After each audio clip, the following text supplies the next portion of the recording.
What's up, junkies? We're coming at you with the new episode where we have an exclusive interview with Riley from the band ALLEGEON. Their metal band. I don't even know what to describe them. They're They're pretty. they're more percussive and gent, and they're um they're pretty sick, man. They got a lot of great stuff. They did some covers. They got a lot of great covers out there as well. I listened to one that they covered from Rush. Pretty sick. So Yeah. definitely do check them out. They all seem like great dudes. Riley seems like a really cool dude. So we're about to show you a little. But before we get to that, we're gonna give you a little bit of music news that we have. So to kick things off, Veil of Maya, Outsider. Now, this song, it's very technical, percussive, very gent style as well. The vocals in this one are extremely brutal. This guy has what would you call them? Like yells, like with a little bit of vocal fry. Yeah, a little bit. I mean, Veil of Maya is one of those bands that you there's always something in their music that just like blows your fucking mind, you know, because they're so fucking unique and they're so weird at the same time. Like it's just I don't know. I love their music and I've been a fan since back in like 2010 when they were first coming around. This Mm. is one of those No, bands. I loved it because their drums and their guitars were super technical, and again, that falls under that gent style category. But their fills with their toms and all that they were using and utilizing. They had some piano and strings in that song, which I really liked. It kind of helped convey like the story that they were telling. I think they're Very. there's one of those bands that have just the synthesizer is one of their Mhm. biggest instruments and one of their most profound sounds because they always tell a story. They always tell a story And with their synthesizers. and they like to slow things down after keeping it going for a while, and then pick it back up with a fucking sick breakdown. So they got some fun stuff. Yeah, that's one of the bands I'll never get tired of listening to, and Who's our, they're just who- so fucking crazy. who's our next one? So, Born of Osiris, Ooh, they came out with a new that's album technical. called The Simulation. Born of Osiris is amazing. Is none a lot of these bands that I'm talking about I've listened to since I was like this big. So, I've will always have great things to say. But this song, I mean, this album, Born of Osiris, is a little different The though, first. because they used to be like all about screaming, screaming, screaming, screaming, and now they're getting more into yells and a little bit of singing. So that's Mhm. something unique to look forward to with this album. So in that album, I listened to the song called "The Accursed," and that one was very technical and electronic esque. They had a lot of yelling in that one too, I think, but not like the kind of yelling that we're talking about in like Veil of Maya or Maya, however you pronounce it, Maya sir. Maya. It's always been different. Every person I talk to pronounces it different. Um, Exactly. But back to Born of Osiris, like their growls and their lows are what is it like? I think it's more at least an octave. The guy can hit those notes proficiently and carry it, so I like that as well. But they're very rap, hardcore oriented. I'm finding, which I dig. I hella dig that. yeah, they went from being more gent to a little more hardcore, which I mean I'm all about how that hardcore life. So I love that West Coast and East Coast hardcore. That If you don't get a black guy in the pit, man, you're not doing something right. dude, I watched this documentary when I was I don't know maybe like 16 of the Boston hardcore scene. And the Boston hardcore scene back in the day, I don't know how it is now because I don't live in Boston. I don't go to Boston. Um, but the hardcore scene back in the day used to be a fucking gang. Like you would go to a bar, and if you didn't belong, these fucking metalheads, hardcore heads, whatever the fuck they want to be called, would fuck you up. That's It was literally a gang. Oh, you know what I saw it in? Remember on Spike TV, there used to be a show called World's Deadliest Gangs, and they used to go like around and talk about all these different gangs, and Boston hardcore was one of them. No shit. So they were. It's a show about gangs, like actual gangs, like LA Kings and Crips, the Bloods. You know, gangs from everywhere. And then all of a sudden, it's talking about the fucking hardcore scene. Like, what the fuck? You're. I don't know. It was just like a huge transition. That is hardcore, bro. Yeah, they're fucking hardcore. Yeah. Shit. And then Whitechapel. What is this? They have a regular version and an acoustic version of this song. It's called Hickory Creek. Yep. From this. The original's from the album The Valley, and you know when you talk about Whitechapel and anyone I talk to about Whitechapel, they know it's fucking brutal. Like pig squeals and break heavy as motherfucking breakdowns, fucking lowest tuning you could ever fucking possibly do, metal as shit, you know. And then this song is really not even like I would have never pictured Whitechapel doing something like this. But I loved it because of the nice clean, and the guitars were like clean and dirty at the same time. They had that, I don't know, the thing about it. I can never get the sound on my guitar, my rig, but they had a nice touch of reverb on it, and so it kind of just carried it through the mix. And then the lead guitar, believe it or not, actually hits where you expect it to hit, and I'm like, I'm blown away by these guys because this is not the kind of shit they usually write. And the drums, the shit that they write is something you're gonna be like, you know, fucking headbanging, fucking everything, and now this one's like, fuck, it just makes you think, you know. Yeah, the vocals, they were executed very well. The lyrics were hella deep, and again, it's not as heavy as their other shit, but it's definitely worth listening to. It's great. All the music is great. Yeah, I mean, this Whitechapel. You know, I didn't tell you about this, but I actually found this I guess you would say news, whatever. But do you remember the band The Number 12 Looks Like You? Yes, I do. They were like weirdest fucking band in the whole fucking world. What was their most popular song? Something about a cat, I think. You know what? Let me look it up because I don't want to be wrong. Yeah, so I'm gonna sit here and roast you until you get it done. So that way we look like we're actually doing something productive.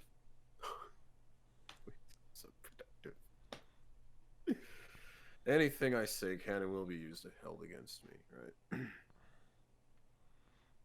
What was that song? Right. Dude, don't even remind me about that.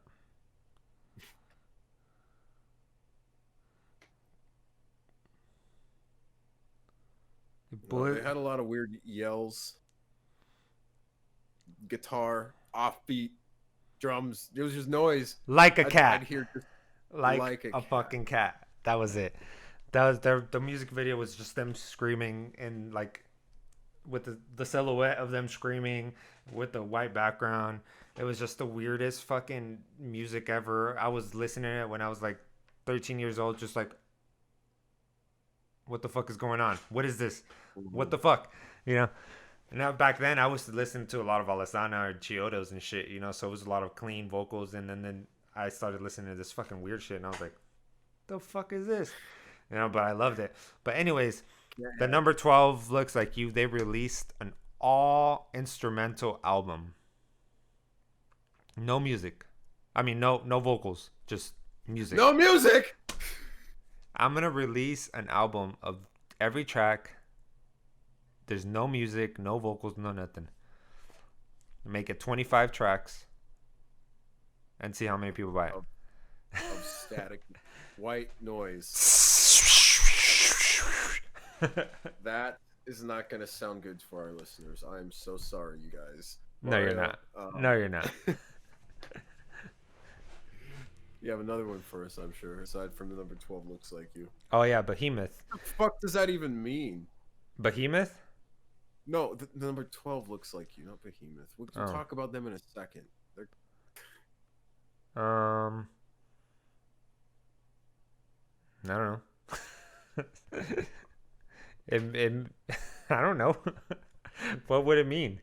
What's what does a number 12 look like? I don't know, and I don't even want to. No, I don't know. I wouldn't be able to tell you.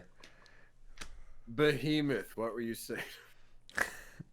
They released a 4-song EP called A Forest. Behemoth. Forest. I saw Behemoth live before they got signed, I think. I used to They have have really aggressive bass. they That is have one thing I noticed. From they have aggressive everything, and they kept the old style that they used to have. You know, in this new EP, it's like um, a lot of the old timey screams, old guitar, you know, old style of like metal, which I love. You know, it. of course. I guess they But you know, they have lots of double drum, double drums, double bass. Yeah, double double drums. double dribble.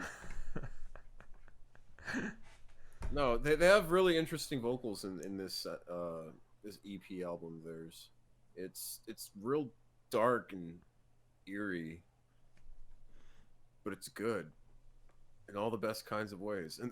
And yes, the drums have a lot of fucking double drums, like the toms. Double drums. Whatever you want to call them. Double drums. And without further ado, well, I think it's time to go ahead and bring on our guest and interview the fuck out of him. Come on, bro. Come on. I'm sorry. We'll cut that part out. No, we won't. You're gonna listen to this. All our listeners are gonna hear you say you're gonna fuck. What would you say? You're gonna do what to him? Interview the guy. We're gonna interview him, and it's gonna be awesome. I'm excited, and you all should be too. So, we'll see you there. Cool. Awesome. Well, you know, I appreciate you coming on the show. First and foremost, I want to say that anything you say or do can be used against you.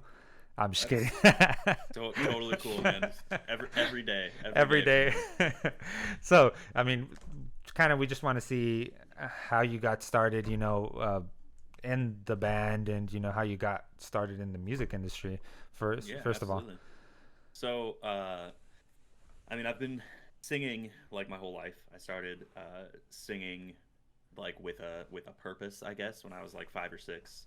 My brother, I'm the youngest of 5, and my brother is my oldest sibling. He's about 15 years older than I am, and he would like force me to like learn harmonies to songs so that he could have accompaniment while he was singing. And from there, it just kind of became like a regular part of my life. And so I've been singing basically my whole life, and first started joining bands in like, you know, freshman year of high school, and you know, started playing shows maybe a year after that. But I didn't really start releasing records until like 2010 is when I joined my first signed band, this band called Son of Aurelius, up in the Bay Area of California, Santa Cruz to be particular. That's where it all started. Yeah, that's where it all started. And we, you know, how I joined that band was kind of a funny story. I was supposed to originally just do merch for them on a tour, and then their vocalist hit me up like a week, maybe week and a half before the tour started, and was like, "Hey, like, you know, I run this like exporting business with my dad, doing like, you know, all kinds of crazy shit. We're gonna be, you know, in Hawaii and China and like doing all this important business stuff. Anyway, I can't make the tour. Can you cover me for like the first week?" And I was like, "Yeah, like that's fine. I was planning on going anyway, so yeah, might as well. Like, learn a couple songs and do the thing." And as the tour went on, you know, long story short, he never showed up. And so at that point, they were like, "Bro, this guy's like played more shows with the band than you have. We're just gonna like keep hire him on full time and not have to worry about, you know, you not showing up for tours." So, because, you know, as I'm sure you guys know, touring, especially touring in metal, is like the most important thing. If you aren't able to tour, you should find a different job. Yeah. So From there, um, we started writing a record. We had one more tour after that, but it was a pretty short-lived touring cycle with that band. Um, so we started writing a record. Ended up releasing that in like 2014. But between those two, I released two other records with two other bands, Continuum and Inanimate Existence, both on Unique Leader Records. One I want to say in 2011 and the other one in 2012. So we had, I had gotten my feet wet basically a little bit with playing shows with other bands, doing these little weekend warrior kind of tours, as well as a couple full-time tours with Son of Aurelius in between writing. So when Allegion contacted me initially just to cover some dates on a tour, I was already pretty well versed in the touring lifestyle, Yeah. and making metal on a official kind of capacity. So yeah, they hit me up to do like a week of shows, basically. So they're based in Denver, and we were going out to Louisville, Kentucky, for this thing called Louisville Death Fest, which has since completely fallen apart. But yeah, it was like 4 days there, and then that, and then 4 days back or something like that. So it was a super quick little run. And their vocalist was going through some personal problems in his life, and wasn't really able to commit to the band 100% in the way that they needed him to. So they kind of kept me on the back burner for a minute. They were like, hey, If we you need want you, a job, yeah, and things get bad with this guy, like we've got you covered. And at that time, I had taken about a year off of the metal world. This tour happened in like late 2015, and the last time I had released anything metal related was like in mid 2014. So I had taken about a year off. I was focusing on other stuff. I was doing like dance pop and all kinds of at home production, just not. I had kind of gotten over the metal community. And it's not because it's a bad community. It's just, that Son of Aurelius album that we released was very, very different from the debut. And so it was not received well. And I was still a little too new to the industry to not really realize that, like, once you put something out, like, it's not yours anymore. You don't, it then becomes everyone else's to listen to and judge and do, and criticize and how they will. Yeah. And so when it was received super negatively, I took it like super personally, and was just like, fuck this, I don't want to play metal anymore. Naturally, yeah. So I stopped for like a year, and I did this tour just because they were friends, and they needed someone, and he contacted me, and afterwards he was like, yeah, if you need a job and you want, and I was just kind of like, we'll see. Like, I'm not fucking married to the idea. Like, if it happens, it happens, but don't hold your breath.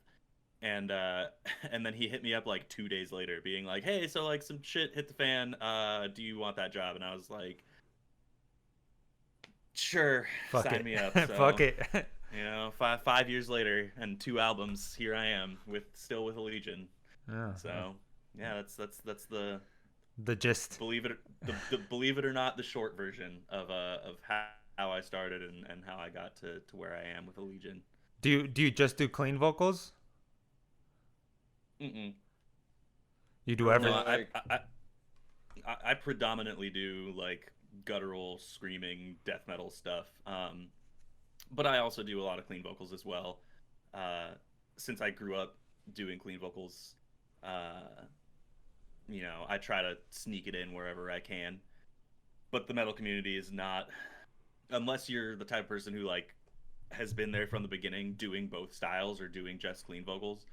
If you try to introduce them into a band that has only done screaming prior, it's met with a lot of resistance. Yep. So, a lot of people judge. Like, I mean, I'm not gonna lie. I used to be one of those people. It's like when who tried it? I think Acacia Strain tried to do some singing, and I was like, what the fuck? This is not. I'm used to Wormwood. It's so fucking heavy, and but then I'm like, you know what? They're trying something new. It's a band. They can't be stuck in their old ways. So I try to take everything at face value. I mean, another band, a really good example of a band that has like completely gone in a different direction is Opeth. They started off as like, kind of like a Blackened Death thing in like the early 90s, and then, kind of developed a more progressive sound, but still always had that like really crushing heavy shit. And now they're just like a 70s prog rock band. Like there's no screaming. It's like all the songs are really long and drawn out, like hardly any distortion, like definitely no like double bass crushing riff kind of parts. yeah, And a lot of people fucking hate it. I love it because the way I look at it is it's like if someone came to me with Opeth's newest record, right? Which is, starkly different from when I first started listening to them. But if someone came to me with their newest record and was like, hey, check out this new band. This is like their first album. They're, they're fresh on the scene. Like, check this shit out. It would blow my fucking mind. I would be like, what is this? But because it's Opeth, because you like, have you already have that mentality of this is what they should be. And I'm just like, nah. Like you have to take art at face value. Like if it's good, it's good. And obviously in music there's no objectivity. Every song is good and bad to someone. So but in my opinion, they're still writing amazing songs, and they're still writing these super well put together albums and just amazing compositions. The level of production just keeps getting better and better and better. And it's not screaming, and it's got like no death metal vibes anymore, but they still all do that. They do all that shit live. So if I really wanted to go see it, I could. Yeah, you could still enjoy it somehow. Yeah.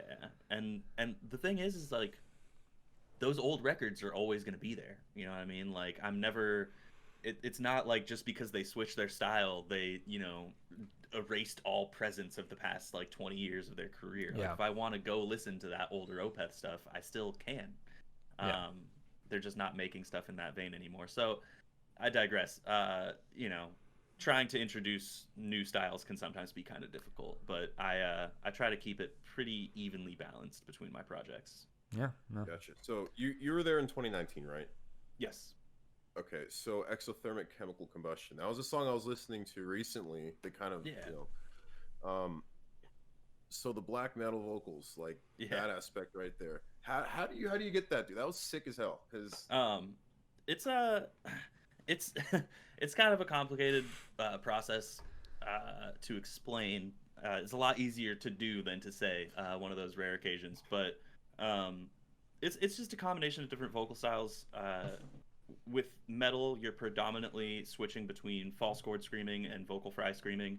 That black metal style, that it's funny that Exothermic is the song that you were listening to, because that's like the only song on the record that I do that style on. And that's why I was like, I also know, I don't know if you were there for their Rush cover, Animate. Yeah, that was me as well. Yeah, exactly. So that's vocal fry screaming is what the higher kind of stuff is. My much lower growly stuff is false chord screaming. And it's basically just, there's a lot of things that go into it, as far as, how you position yourself for breathing, how your mouth is shaped, where your tongue is positioned. Mostly what it is, though, is how you're controlling the flow of air through your vocal apparatus.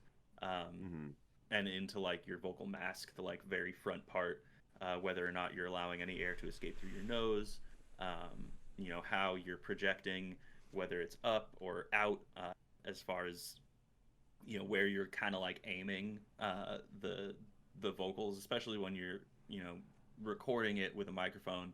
It's like if I wanted something that was like higher and shriekier, I wouldn't be like right up on the mic. You know what I mean? I'd be like a little bit further back.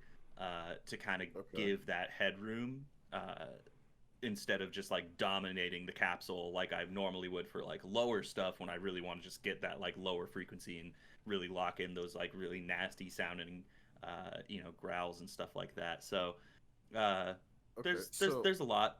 Yeah. So would you say, like, once you finally have your finished product and you're happy with it, does it sound the same way it does in your head when you're like writing it, trying to make it happen, versus when it's finally finished? Creatively, yes, for sure. Okay. But like, hearing myself screaming in my head versus hearing myself or screaming on an album is like two totally different I things. totally get it. I totally get it. But yeah, creatively, we work with a really good producer, this guy Dave Otero at Flatline Audio out in Denver, and he's such a hands-on producer that if I have an idea that I'm trying to get down and I can't quite nail it, I can talk to him from the vocal booth and be like, hey, this is what I'm trying to do, like, help me figure this out, and he'll we'll kind of back and forth until we get it locked in. So usually most of my creative ideas see the light of day, but sometimes it just like doesn't fit the song the way that I figured it would. Sometimes it's just a bad idea, and he's also a good hands-on producer in that way, where he'll just be like, yeah, this is not good. Let's not do this. Let's do something else here. So always willing to change things in the studio. So how do you warm up your throat? What kind of warm-ups do you do? I do basically the same warm-ups that I would normally do for like opera singing or just regular clean singing.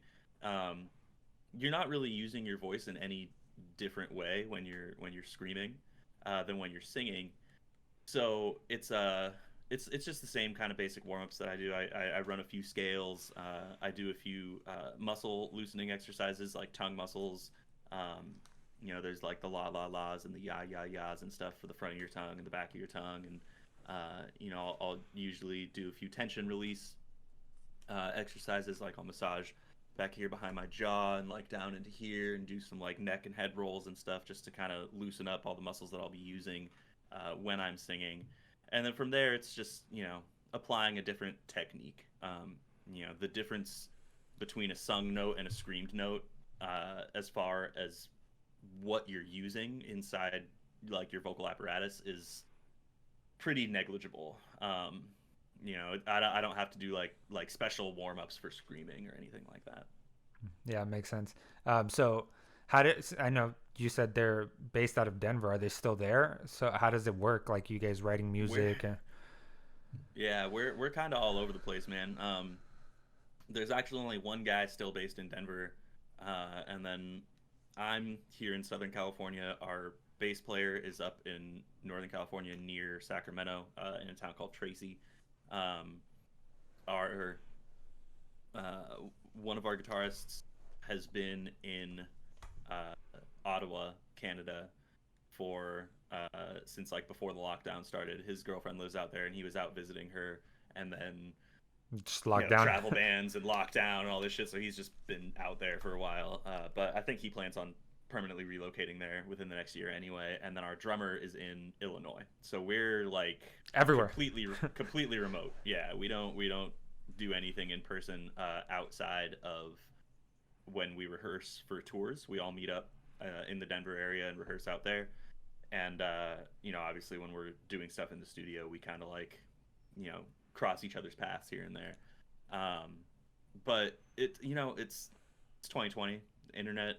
We can all, every one of us has like a DAW that we can record into, and we can all send each other ideas and all that kind of stuff. So when we're writing, usually what'll happen is one of the two guitar players will tab something out in like Guitar Pro, and then send that out to us, as well as like a rough kind of demoed out recording, just so we have like a frame of reference, and then they'll program really basic drums to it, so the structure of the song remains unchanged, and then in the studio we'll add little flourishes and stuff like that.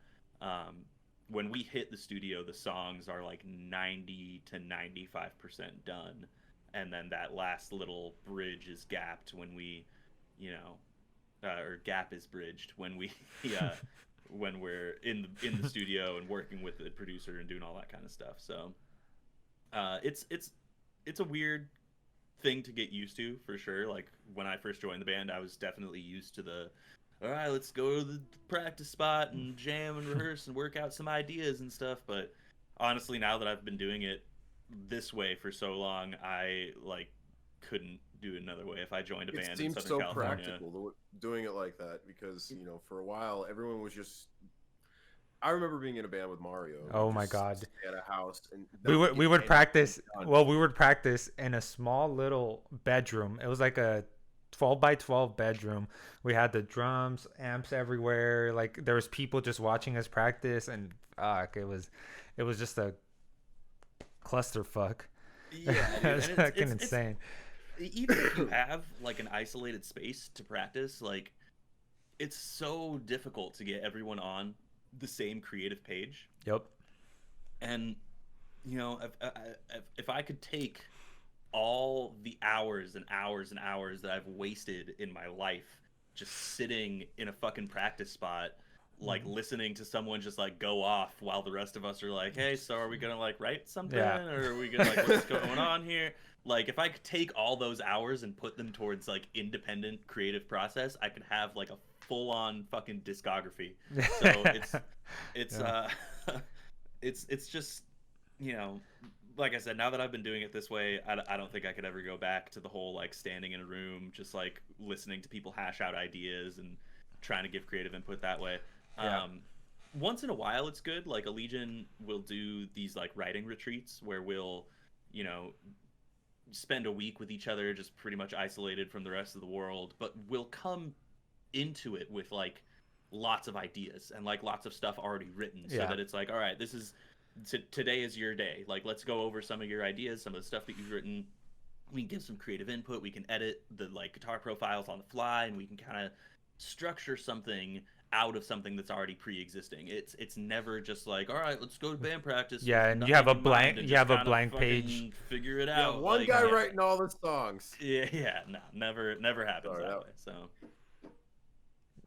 so it works. Being far away, it started off kind of weird for me, but now it's like completely preferable.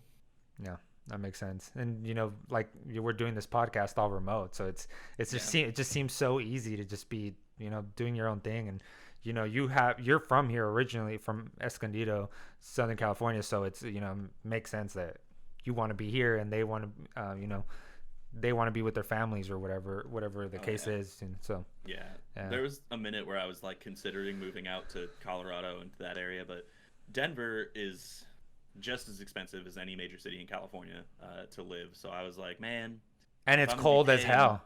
Yeah, I was like, if I'm gonna be paying the same amount and have to deal with like snow and like flash hailstorms and shit, like fuck that. But the other thing is that it was just like, I don't know, man. I like Denver and I have friends out there, but it's just not my speed. It's too cowpokey for me out there, man. Like, you know, Denver not so much, but the rest of Colorado is very much like a rancher state. Yeah. And you know, I'm like a little white kid liberal from Southern California. Like, you know, I don't want to deal with people, you know, fucking rocking their fucking Trump 2020 stickers on the back of the everywhere, huh? Every fucking where. Handle that shit, man. Yeah. I travel a lot for work, so every time I go, like I've been to Denver, I've been to, you know, these little Midwest states, and I'm like, man, dude, I have it good in California. I mean, they probably don't think so, but they probably see me as this little fucking millennial, dumbass millennial. Yeah. Sometimes I'll hit, you know, I'll be online. It's so easy to get that like that like tunnel vision, those like horse blinders on. You know what I mean? When you're just at home, only viewing the rest of the world and the rest of the political spectrum through social media. You know what I mean? Yeah. It's like I see so much shit on Facebook and Instagram and all this kind of shit, and I'm just like, bro, where do these fucking idiots come from? Like, where? Like, there's no way there's this many of you in the fucking country that like we can, like, this administration is like still okay with everyone. Yeah. And then I go on tour and I travel and I'd see, like, you know, a lot of the more, you know, conservative minded areas, and I'm like, oh, that makes sense. I guess there really are a lot of you out there, but you know, I try to not voice my political opinions too much because it can be very polarizing, and you know, the biggest thing in this country that separates people is matters of opinion. So people are gonna get butthurt regardless. 100%. I mean, PR is good PR, right? Well, I bought a shirt from my friends in the band Knocked Loose recently because they started a charity thing that is geared towards like everything going on in politics and with Black Lives Matter and the protests right now, and it's just like a row, it's just a row of cops and it just says enemies in blue, and then like it's 4 cops and they're all wearing shirts and it spells out like ACAB across their shirts. And so I bought one and like posted that I bought it on Instagram, being like, happy birthday to me, because it was a couple weeks ago, like a couple days before my birthday. And some people got super fucking offended about it. They were just like, "Fuck you, man! Like, who are you gonna call when you're in trouble? Fucking home invader! Like, I hope you never call the cops." And I was like, "Okay, one, the boys. If my house is being robbed, I know at least 5 people that I can think of off the top of my head that would get there way faster and well more prepared than the fucking cops would." Yep. But it was just one of those things. Like I said, it was very polarizing. It was like, not even me like aggressively trying to be like going out on social media like, yeah, fuck the police, fuck the cops, shit. Like, it was just like a shirt. It was just a shirt that you were excited about, Yeah, and it's I shared a fucking meme on Facebook and it offended so many people. Yeah, dude. It's wild. And obviously, things are tense right now. Like, there's a lot of people that are justifiably pretty fucking upset about the state of things in our country. So, it's easy to step on people's toes, especially right now. But like, I guess being in a position where people are looking at me and valuing my opinion and shit, it makes it a little bit more, I have to be a little bit more careful when it comes to that kind of stuff. So I usually just try to not voice my political opinion. But when it comes to human rights and equality and shit, I have a hard time keeping quiet, especially when there's people abusing power and all that kind of stuff. It's a little bit harder for me to not be like, yo, fuck this. Yeah, like we have, this podcast and we don't have a large following per se, but some of the followers we do have, it's kind of crazy because we've posted our opinion. We believe, Black Lives Matter. We stand with them against racism and the oppression. So, posting it, I'm like, if I post this, some people might not like it. Some people, might be with us. But you know what? At this point, if you don't fucking like it, don't fucking follow us. I'm to the point like that. But I understand where you come from. It's not just you in this case. It's it's your whole band. It's like, it's your label. It's a lot of things. Exactly. It's there's so many moving parts to this. Where if it was just me, if my voice didn't represent so many other people and so many other moving parts, then like I'd for sure be out there, voicing my opinion much louder than I am now. Yeah. And I'm right there with you guys on that whole thing. I'm, these all lives matter dorks can go fuck themselves for sure. It's like, we know that all lives matter, but right now we need to focus on this because it's fucking proven. You can look and find it anywhere. Yeah. Sorry. Yeah. All these people that try to, justify George Floyd's murder by being like, oh, he had a background, and like all the people being like, fucking, oh, well, what about black on black crime and more white people have been killed? It's just like, bro, just say you're a fucking racist. Just fucking just say it, like, and stop trying to pussyfoot around. Well, that's like, how you weed out the racists. Like when whoever says all lives matter, dude, you're a racist. Yeah. Simple as that. Chances are very high. And like I've run into a few people that like they just don't get it. You know what I mean? Like the people that are just like, well, but all lives matter. It's not just, and it's like it's not coming from a place of like hate. It's just coming from a place of ignorance. Yeah, they genuinely don't know. Yeah, and I've had some conversations where I've been like, look, man, like this is, I understand what you mean, but like this is what is important right now, and here's why, kind of thing. And have definitely seen some people be like, oh, okay, for sure, like I understand, and like kind of turn their opinion around. But then there's the people who are just like diehards. They're like, fuck that shit. I said it. I'm gonna stop trying to use that like alt-right, like, well, if you apply logic kind of bullshit and just fucking like. You know what's kind of weird though? What's kind of weird though? Like if they're saying all lives matter to a white guy posting about it or a white guy talking about it, it's like, Yeah. Do you really understand? I'm a Mexican and I'm saying it. I'm not black by any means. I'm not saying black people, should be above anyone else. I'm not saying white people should be above anyone else. I'm not saying, Latino should be above anyone else. But I'm saying, if someone from another race is generally, talking about it and they acknowledge that Black Lives Matter, you should too. It's not about race at this point. It's about human beings and lives. Exactly. It's just about like acknowledging the well-being of your fellow man, kind of thing. And I'm glad that the topic has kind of shifted, not only between like the abolishment of systemic racism and like all that kind of stuff, but has kind of shifted also more into like fucking police brutality, acting with, like, being able to just completely act with impunity and, not facing any consequences. And when you do face consequences, it's like, oh, it's slapping the wrist. Yeah, it's like, oh, this person lost their life. Well, I guess you get to go on fucking paid administrative leave. Yeah. Like the balance is so skewed. We're gonna give you a little vacation for killing someone. Yeah. And I'm glad that the conversation has shifted towards being like, yo, we need to fucking fix this. Like, defund the police. You look at Minneapolis PD, which is now completely dismantled. And I think that that's a step in the right direction. As far as creating a system that is more conducive towards the well-being of society. Because when you have fucking LAPD with Lambos and fucking, like all these cops with like, $1,000 fucking laser sights on their fucking shitty grenade launchers, it's just like, bro, what the fuck is the point? Like, what's the point?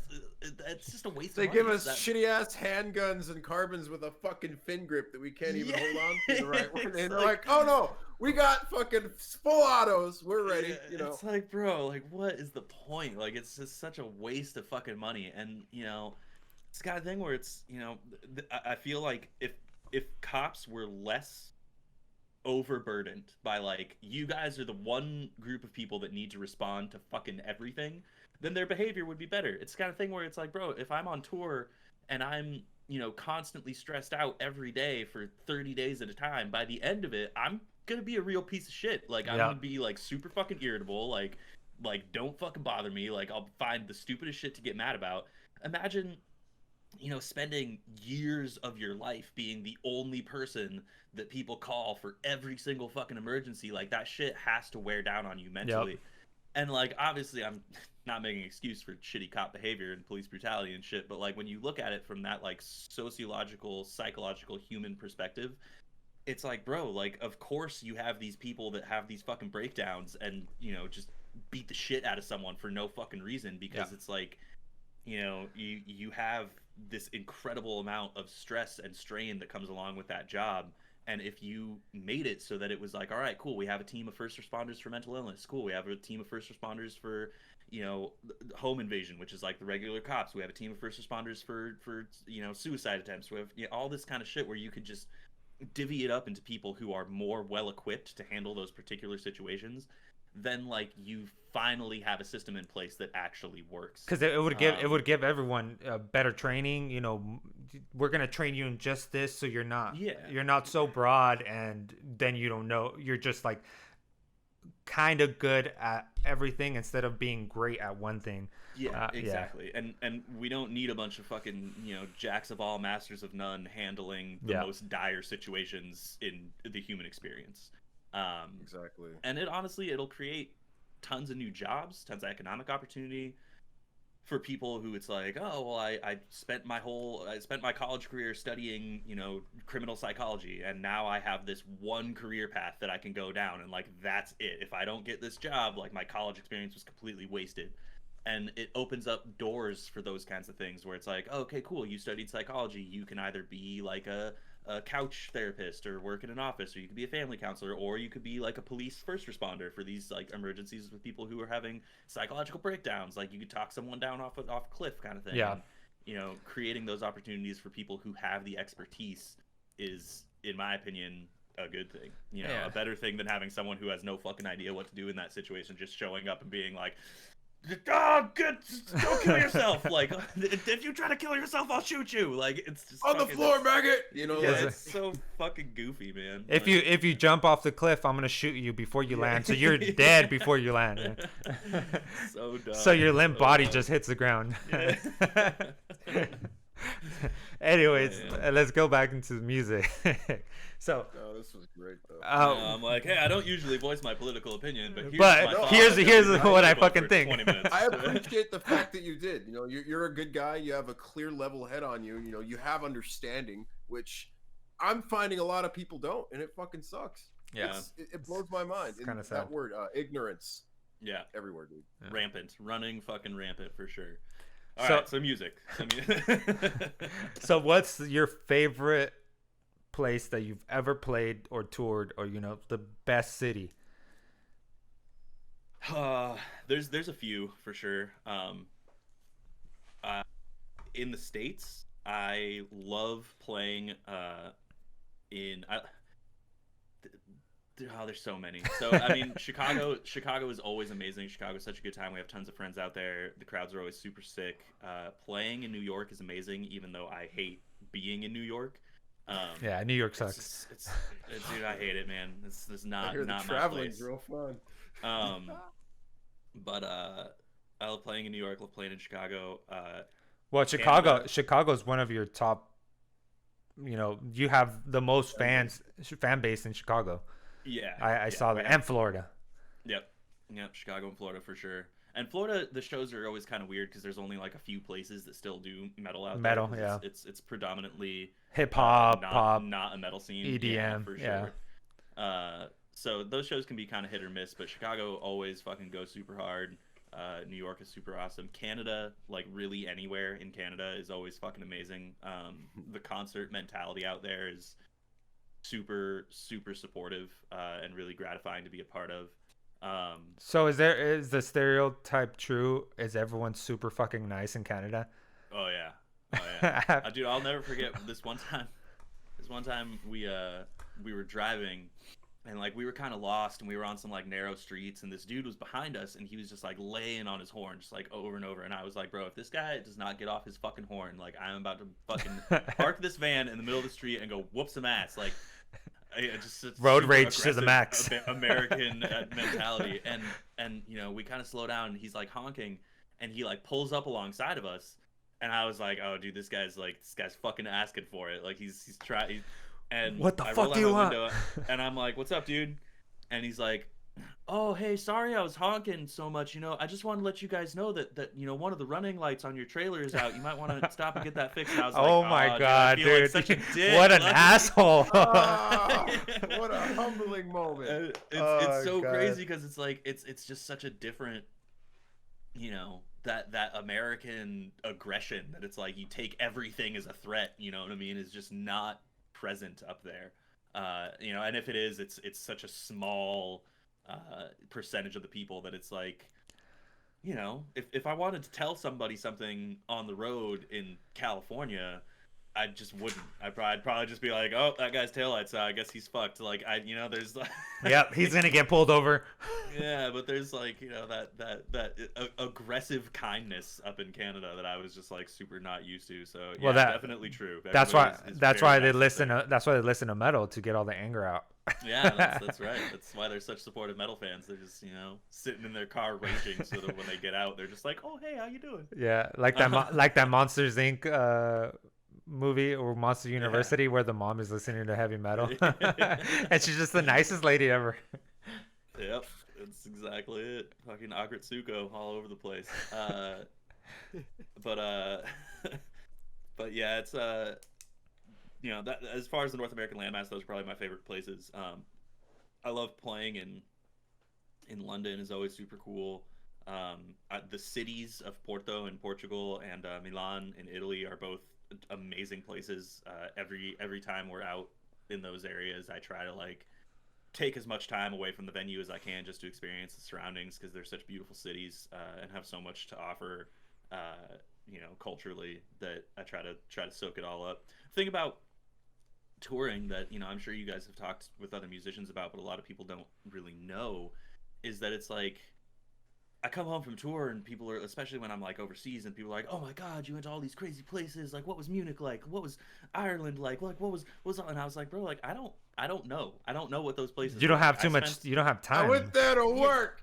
yeah, like I spent all day. Like, I can tell you what the venue was like, and like the 2 blocks surrounding the venue, I can tell you what those areas were like. And I play death metal, so I play in the fucking hood. So they were shitty. They was Dive all those bars. cities were Yeah. shitty. Like, Oh man. but you know, obviously they're not. You know, so much to offer.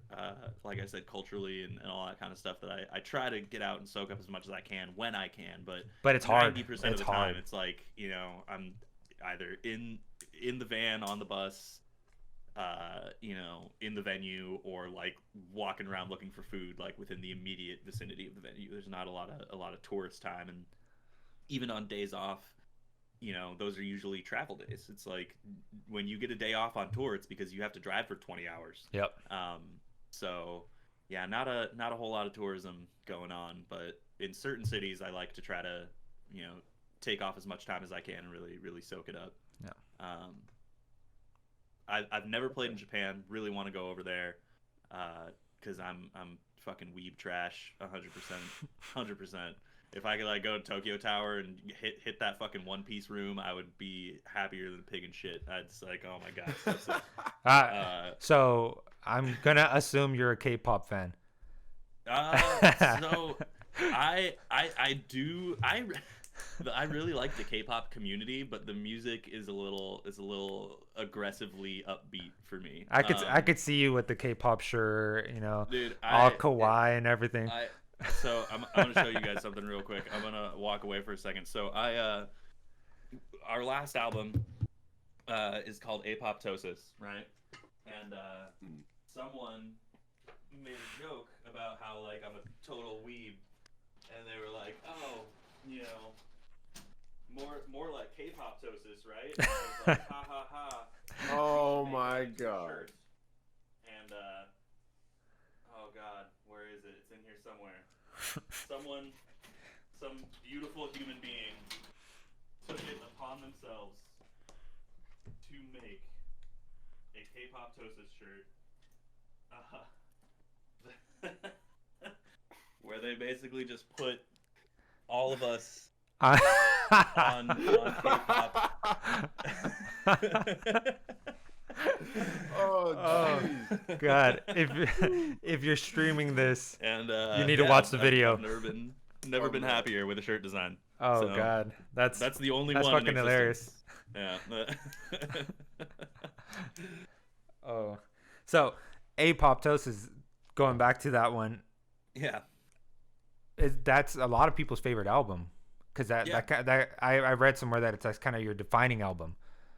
Yeah, you know, we actively try to better ourselves as musicians and as songwriters with everything that we release. You know what I mean? Like, we never want to just coast on like our style, so to speak.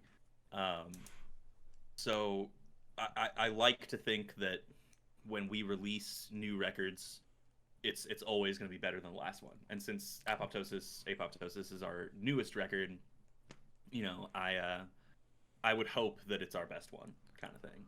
So, and I'm glad that people have been receiving it that way. I'm glad that, you know, a large part of the fan base, you know, everybody's gonna have their favorite records. You know, it's very usual for people to be like, oh well, I got into this band in 2016, right when they released Proponent, so that's gonna be my favorite. That's my favorite. Yeah, like that's the one that like I was gonna say I love Roundabout. Yeah, the classical aspect of that one just. Yeah, that was so fun to record. I like hate that we do so many covers, but like I love doing them so much that I'm just like, like I just want to do more. I want to put the Allegiant flavor on so many different songs that are already songs. It was freaking amazing. It's awesome, man. Thanks, man. The change.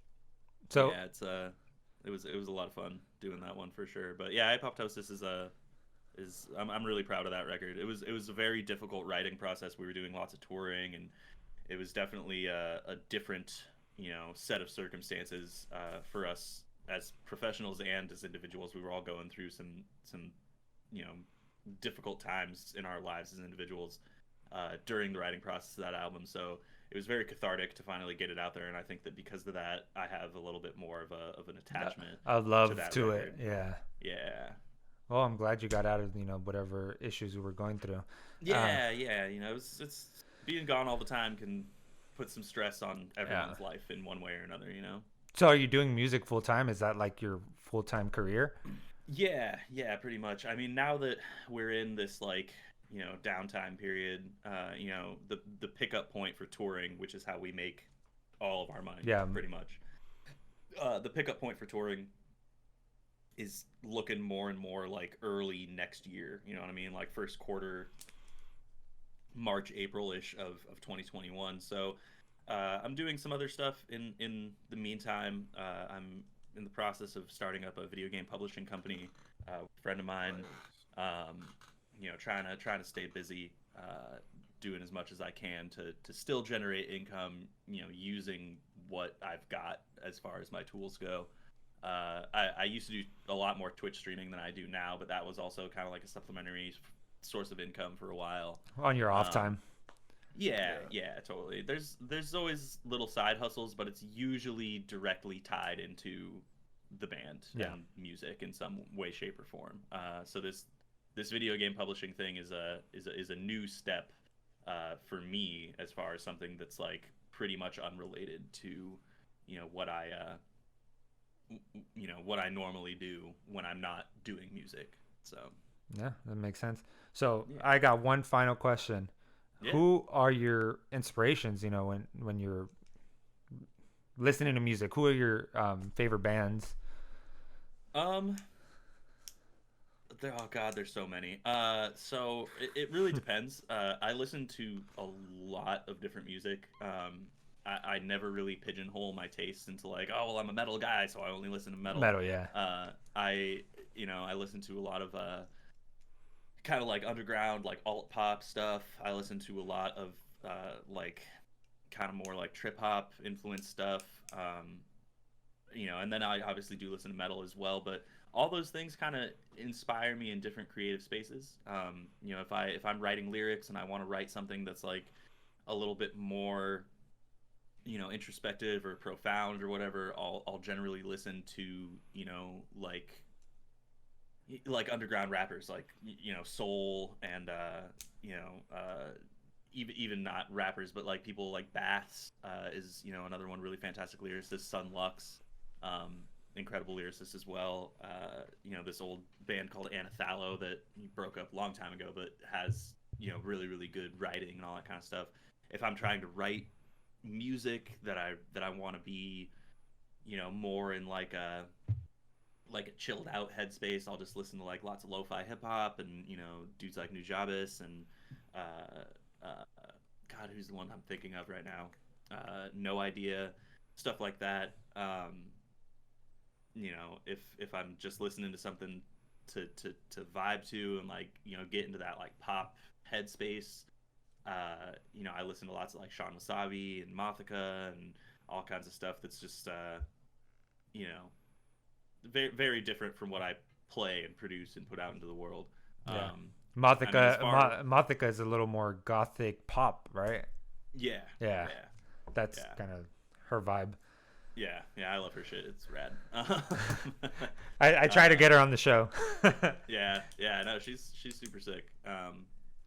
She's a friend of a friend, but I have been listening to her music for years and years and years now. I actually discovered her through the collaboration song that she did with Tennyson, who is another super sick artist that I absolutely love. Artist pair. I think it's like a brother sister thing. But yeah, I actually just saw her live for the first time like 6 months ago or so, at a venue that actually is no longer there because of the shutdowns. This place called the Hi-Hat in Los Angeles. But yeah, it was really cool. Super, super sick vibes. Really fun show. It was crazy because a couple months before I went to that show, we had actually headlined that same venue.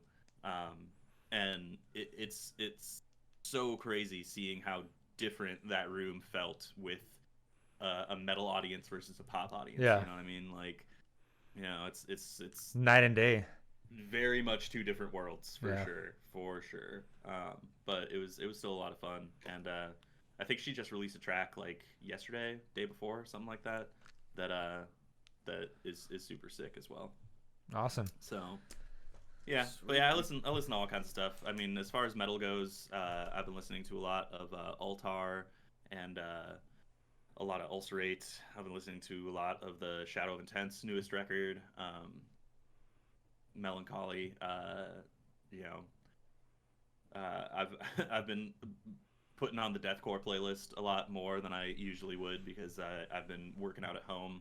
Oh, lot. you need that Now that shit to things- work out. Yeah, Yeah, I've that been shit pumps you blacking up. like a motherfucker, dude. Yeah, dude. Shit. It was bad. Like those first few months, or not few months, first few weeks of stay-at-home orders when all the gyms were closing. I was just like, Oh well, my I guess I'm God. just gonna turn into a piece of shit. Oh well, like Just a fucking couch I- potato. So I got the home gym set up and I gotta definitely. listen to West Coast hardcore when I'm working out. Yeah. Oh, yeah, dude. That shit Lionheart, goes. fucking, oh my god, dude. Yep. Yeah. I usually put on the deathcore playlist, and there's a ton of shit that like I hear, but it's I just fucking throw it on shuffle and Spotify. That's the one downside to having like a whole world of music at your fingertips is that it's like I can listen to tons of shit all the time and have something on in the background while I'm working out for an hour, and be like, oh, this song is sick, but unless I like actively like get up and like add it to one of my playlists or like remember what it's called, it's just fucking gone. It's gone Dust in the forever. wind. Yeah. Yeah. And you try to remember it, and you're not gonna fucking Google a melody. Yeah, it's like, I mean, what am I gonna do? Be like, oh yeah, that fucking song that went fucking dun, dun, dun, dun, dun, dun, dun, dun, dun, dun, dun, yeah. So- Like you're gonna be like Mr. Krabs on SpongeBob. Yeah. Dee-doo-doo-doo-doo-dee. Beep boop boop beep boop. That song. The beep boop beep boop song. Yeah, dude, exactly. So, but try to keep a well-rounded palette. Listen to as much as I can, just to kind of not only keep my finger on the pulse on what's going on like in the music industry as a whole, but just to kind of be inspired in different ways. It's like if I only listen to metal, or I only listen to pop, or I only listen You're to this only one gonna thing, write like metal.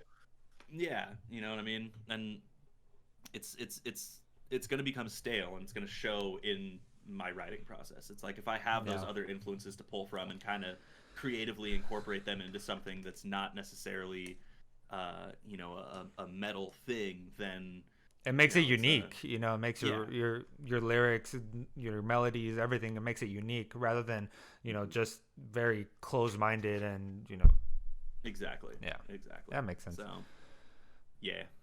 All right, man. Well, I appreciate the time. Jake, do you have any more questions? Yeah. Do you have anything you want to like say to like our listeners or anyone that fan base that you might have listening to this too? Yeah, totally. I mean, if you've never heard of us, please feel free to look us up. We're called ALLEGEON, spelled not how it's said. Nope. No, you can find us pretty much anywhere: Spotify, YouTube, Instagram, Facebook, Twitter, all that kind of stuff. And if you are, listening to this podcast because you're just a fan of music and you're a fan of the music industry and want to learn more about this kind of stuff, just keep at it. That's the best advice that I have for anyone that's getting involved in music, whether it's from a production side or a performing side or the business side of things.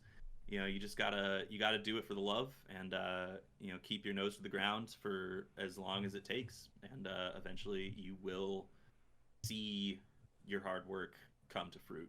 So Yeah. Wise words. Awesome, man. Well, I appreciate your time. And Thank you so much. yeah, of course, it was awesome talking with you guys. All right, so I really enjoyed this interview with Riley. That dude is freaking awesome. He's got a great head on his shoulders.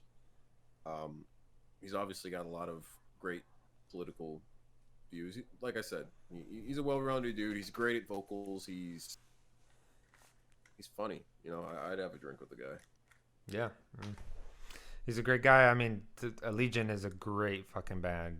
Great band. I love how technical they are. I love how, how heavy they are.